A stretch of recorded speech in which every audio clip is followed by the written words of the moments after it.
मैं यहाँ पर मेरे साथ कुछ साथी बैठे हुए हैं जो बहुत देर से इंतज़ार कर रहे हैं। मैं ये नहीं चाहूँगा कि किसी स्टूडेंट और सर के बीच में मैं आऊँ। आइए, आपका नाम बताइए।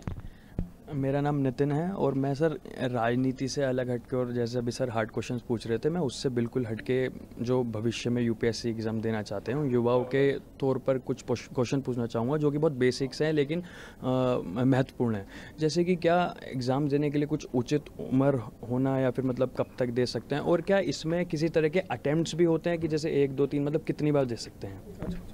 नहीं, जिसको भी आईएएस तैयारी करने का सबसे सही टाइम है ग्रेजुएशन फर्स्ट ईयर। जब आदमी ग्रेजुएशन फर्स्ट ईयर में है वहाँ से तैयारी शुरू करे, और बिना बेसिक्स मतलब एनसीईआरटी जिसको हम बोलते हैं, बिना एनसीईआरटी तैयार किए किसी को भी कोचिंग नहीं करनी चाहिए, क्योंकि हमारे देश में ह्यूमैनिटीज़ को तो इतनी वैल्यू दी नहीं जाती। अब क्लास 10th का टीचर मुझसे कहता था कि अवध बस तुम अभी हिस्ट्री पढ़ लो, उसके बाद कभी हिस्ट्री नहीं पढ़नी। ऐसा लगता है लगभग सबके साथ हुआ है। अब वो लड़का जो क्लास 10th में एनसीईआरटी बेसिक्स छोड़कर आया है, वो जब क्लास में एडवांस क्लास में बैठता है तो उसे बहुत दिक्कत होती है जी। तो 95% केसेस में क्या होता है कि आप जब बिना बेसिक से क्लास में जाते हैं तो आपकी पूरी क्लास यूजलेस चली जाती है। ये 95% लोगों के साथ होता है। इसलिए मैं सबसे अपील करना चाहता हूं कि बिना बेसिक्स तैयार किए, एनसीईआरटी तैयार किए, किसी को भी कोचिंग नहीं ज्वाइन करनी चाहिए। आपका नाम बताइए।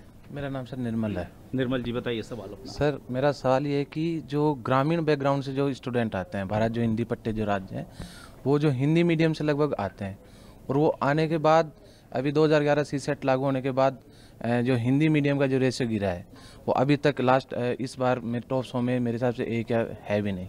तो ये सर चलता रहेगा या इसका क्या कारण है, या कब तक ये चीज़ें चलेंगी? ये बड़ा सवाल है सर, ये बहुत लोग जानना चाहते हैं। 1991 के बाद जितने भी प्राइवेट स्कूल्स खुले वो सब इंग्लिश मीडियम खुले, यानी हिंदी मीडियम से पढ़ाई सामान्य तौर पर आम घर के लोगों ने किया। जो थोड़ा सा भी अच्छे थे वो इंग्लिश मीडियम में पढ़े। तो अब चूंकि लिबरलाइजेशन के बाद पूरा सेटअप चेंज होना ही था, तो इंग्लिश को बढ़ावा मिलना ही था, मतलब उसमें तो कोई दो राय थी ही नहीं।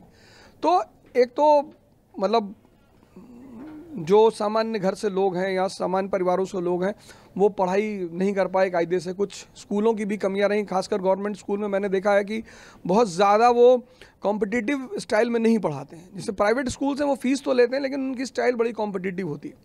तो ये अभी तो चलेगा ही जैसा कि चल रहा है, लेकिन इसके साथ में कुछ ना कुछ स्टेप सरकार को भी लेना चाहिए और फैमिलीज़ को भी लेना चाहिए कि वो कोशिश करें कि उनके बच्चे इंग्लिश मीडियम से ही शुरुआत करें।